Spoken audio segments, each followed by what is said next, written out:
मोदी जी एक बात पूछती हूँ बताओ न मोदी जी अब नींद मुझे आती नहीं। अब नगमा क्या कह रही है सुनिएगा के नाम है नगमा हूँ मैं बिहार की बेटी। हाँ नाम है नगमा हूँ मैं बिहार की बेटी। हालात ने बना दिया बाजार की बेटी। हालात ने बना दिया बाजार की बेटी। रोजगार अपनी बेटी को दीजिए न मोदी जी, दीजिए न मोदी जी अब नींद मुझे आती नहीं। आपकी पति आपको क्यों छोड़ दिया है? क्यों आपके बच्चे को देखना नहीं चाहते, आपको देखना नहीं चाहते? वो दहेज के लालच में लाचार एक परिंदा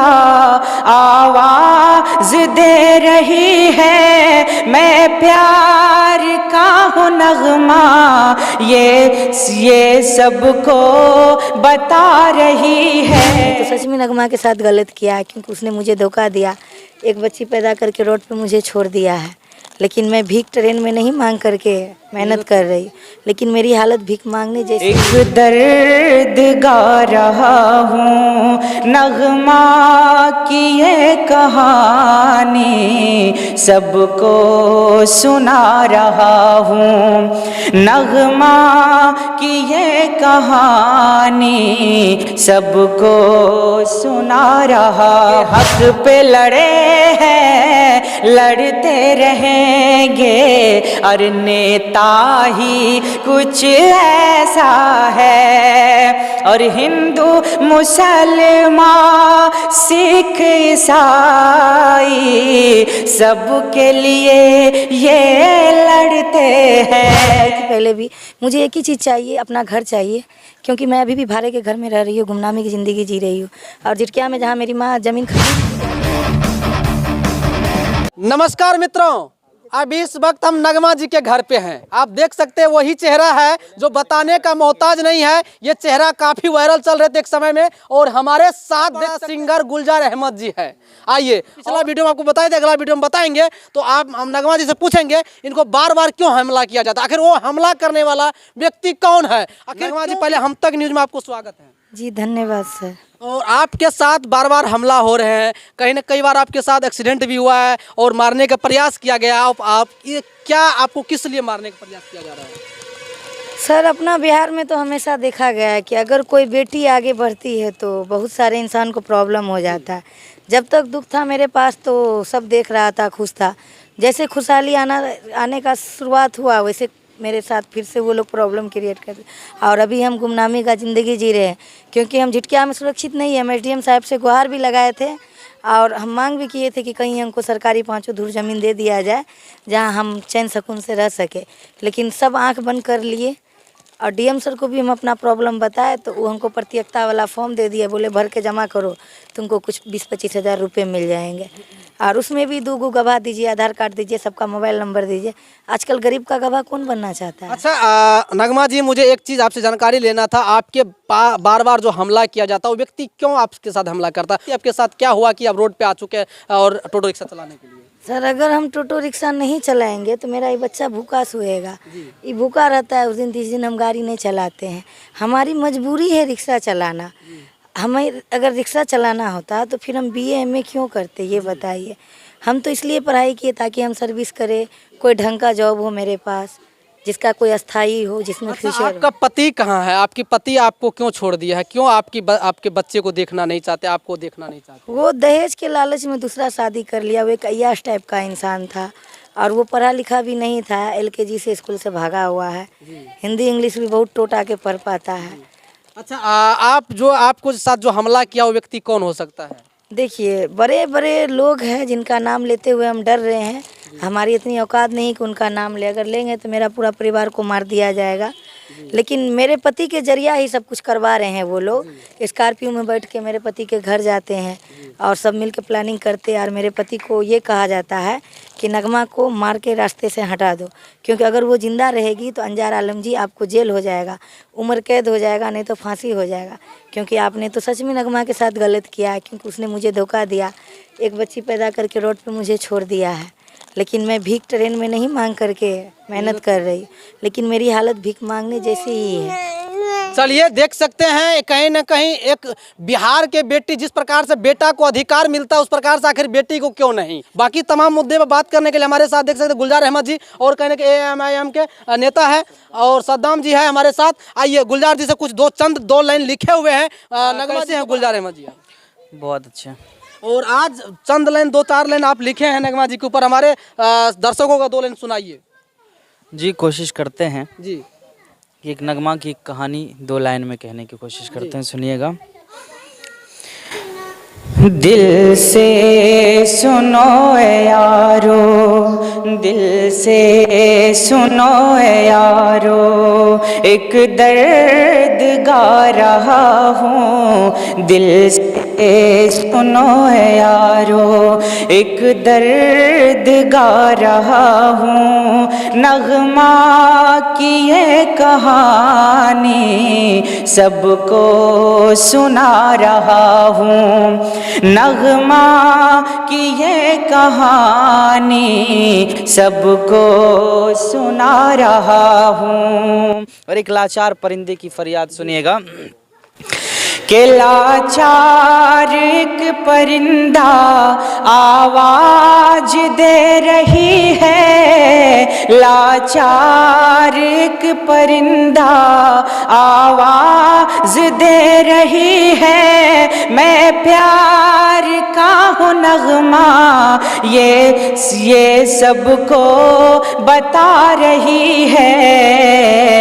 जो दब गई सच्चाइयाँ, जो दब गई सच्चाइयाँ सबको बता रही है। दिल से सुनो यारो। अच्छा, हमारे दर्शकों का दो लाइन पिछले वाला भी जो गाए थे 2 लाइन हमारे दर्शकों को सुना दीजिए। उसके बाद हमारे जी फर्स्ट टाइम मैंने जी, इस गीत को पढ़ा था। नगमा की कहानी इसमें है, सुनिएगा। एक बात पूछती हूँ बताओ न मोदी जी, एक बात पूछती हूँ बताओ न मोदी जी, छुपाओ न मोदी जी। एक बात पूछती हूँ बताओ न मोदी जी, अब नींद मुझे आती नहीं। अब नगमा क्या कह रही है सुनिएगा के नाम है नगमा, हूँ मैं बिहार की बेटी। हाँ नाम है नगमा, हूँ मैं बिहार की बेटी। हालात ने बना दिया बाजार की बेटी, हालात ने बना दिया बाजार की बेटी। रोजगार अपनी बेटी को दीजिए न मोदी जी, दीजिए न मोदी जी। अब नींद मुझे आती नहीं, अब चैन मुझे आती नहीं। कि बच्चे हैं मेरे साथ, परिवार है घर पे, बच्चे हैं मेरे साथ, परिवार है घर पे। सहारा नहीं है कोई, न छत है मेरे सर पे, सहारा नहीं है कोई, न छत है मेरे सर पे। कैसे जीऊंगी दुनिया में बताओ न मोदी जी, बताओ न मोदी जी। अब नींद मुझे आती नहीं। वाकई में बहुत अच्छा रुला देने वाला ये कहीं ना कहीं गीत जोड़ के लाए हैं गुलजार जी। और कहीं ना कहीं आप लोग कमेंट करके बताएं क्यों आखिर जी। मैं इनके लिए 4 मिसरे कहने की कोशिश किया हूँ। इनके दिल से जो हमेशा आवाज़ें निकलती है वो क्या कहती है सुनिएगा कि ये ना देखो कि हिंदू मुसलमान कौन है, पहले ये पता लगाओ कि इंसान कौन है। और छोड़ कर सारे ये धर्म के झगड़े, घर घर जाके देखो परेशान कौन है। और मैं सबसे यही कहना चाहूँगा, एक AMIM पार्टी के एक ऐसे युवा एक ऐसे सच्चे रहनुमाई का जज्बा रखने वाला बेटा जो आज आगे आए हैं, मैं सबसे यही कहना चाहूँगा कि मंजिल से आगे बढ़कर मंजिल तलाश कर, मिल जाए तुझे दरिया तो समंदर तलाश कर, हर शीशा टूट जाता है पत्थर की चोट से, पत्थर ही टूट जाए वो शीशा तलाश कर। अगर आज हिदायतुल्लाह रहमानी शीशे के तौर पर है तो इसे इतना मजबूत बनाया जाए कि आने वाले कल में पत्थरों का मुकाबला कर सके। इनके लिए 2 लाइन कहने की कोशिश करता हूँ, सुनिएगा। बिल्कुल बिल्कुल। हिदायतुल्लाह साहब की बात ना पूछो, जज्बा ही कुछ ऐसा है। हिदायतुल्लाह साहब की बात ना पूछो, जज्बा ही कुछ ऐसा है कि हक पे लड़े हैं, लड़ते रहेंगे, और नेता ही कुछ ऐसा है। और हिंदू मुसलमान सिख ईसाई सबके लिए ये लड़ते हैं कि हिंदू मुसलमान सिख ईसाई सबके लिए ये लड़ते हैं। अरे इनको ना भुलाना ओ मुकेश भैया, इनको ना भुलाना ओ मेरे चाचा, अरे बेटा ही कुछ ऐसा है। बहुत खूब, बहुत अच्छा, बहुत बहुत धन्यवाद गुलजार जी। इस प्रकार से आपने कहीं ना कहीं सबको ही दिल पे राज करते, इसी प्रकार से आपके कहीं ना कहीं इस प्रकार से आप गाते हैं कि कई करोड़ों आदमी को दिल जीत लेते हैं। सर आप सबसे पहले आपको हम तक न्यूज़ पे आपको स्वागत है। जी जी, शुक्रिया आपका। क्या बोलिएगा गुलजार, जिस प्रकार से आप नगमा जी को देख सकते हैं, एक बिहार का बेटी यानी कि एक लाचार महिला और लाचार बेटी रोड पे आ चुके हैं, एक प्रकार से टोटो रिक्शा चला रहे हैं। इन बेटी के लिए आप क्या बोलिएगा? देखिए, जो हालात हैं इनके और जो बातें हमको सुनाई में आ रहा था, उस सच्चाई को हम जानने के लिए यहाँ पे पहुँचे और पूरी तरह से जानने की कोशिश किए हैं। और जो भी खबर अफवाहें फैलाई गई हैं इनके प्रति, वो सारी अफवाहें नज़र आ रही है, सब बातें झूठी निकली। और मेरा सवाल एक थोड़ा रहेंगे कि आपका पार्टी इनके तरफ से क्या कर सकते हैं? ज़रूर हम कोशिश करेंगे कि हमारे पार्टी के थ्रू भी कुछ न कुछ इनके लिए इमदाद हो, जी कोशिश करेंगे। नगमा जी, चंद लाइनें में 2 लाइन में इन लोगों को क्या कहिएगा अपने तरफ, जिस प्रकार से पार्टी लोग यहाँ पे आए हैं आपके सपोर्ट करने के लिए, आपका दुख दर्द समझने के लिए, आप अपने तरफ से क्या बोलिएगा? सर हम तो सबसे पहले शुक्रिया बोलेंगे आपके चैनल को भी, यानी भाई लोग को भी, क्योंकि कम से कम देखने तो आए, ये मेरे लिए बहुत खुशी की बात है। कुछ हमें और उम्मीद नहीं है, बस मैं सरकार से ये गुहार लगाई थी पहले भी, मुझे एक ही चीज़ चाहिए, अपना घर चाहिए, क्योंकि मैं अभी भी भाड़े के घर में रह रही हूँ, गुमनामी की ज़िंदगी जी रही हूँ। और जिटकिया में जहाँ मेरी माँ ज़मीन खरीदी भी थी, बिहार सरकार ज़मीन था, और वहाँ हम लोग को चैन नहीं लेने दिया गया, मेरा जान पे खतरा था, तो हम अपने जान बचाने के लिए यहाँ गुमनाम जगह पे रह रहे हैं। अच्छा, तमाम जो मेरा दर्शक देखने वाले हैं उनको क्या बोले, जिस प्रकार से आपके ऊपर आरोप लगाया गया कि आपके पिताजी के बारे में झूठ बोल रहे हैं और कहने कि आप झूठे हैं, ये है वो है, उनको अपने भाषा में आप क्या बोलिएगा तमाम देखने वाले दर्शकों को? हम उनको यही कहेंगे कि किसी के कहने से कोई गलत नहीं हो जाता है। अगर आपको जानना है हम गलत है या सही है, तो आप मेरे पास आए, हमारे घर पे आए और देखें और जानें कि क्या सच्चाई है।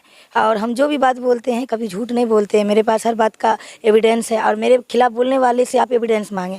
अगर कोई गलत किसी का सुनाया बात कह के मुझे गलत ना समझे, क्योंकि दिल बहुत दुखता है, और हम गरीब के पास किसी को कुछ कहने के लिए कुछ नहीं होता है। अगर कोई गलत बोलता है तो हमारा दिल दुखता है और हमारी आंख से आंसू बहते हैं।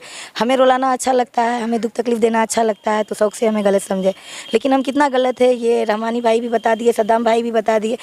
मेरे भाई को तंदुरुस्त बताया गया था, मेरे पापा को जिंदा, उनका डेथ सर्टिफिकेट, डेट वाला फ़ोटो, और मेरा भाई का दिमागी हालत का पूरा डॉक्यूमेंट्स, पर्ची, डॉक्टर का हर चीज़ हम इन लोगों को दिखा दिए। क्या भाई दिखा है ना?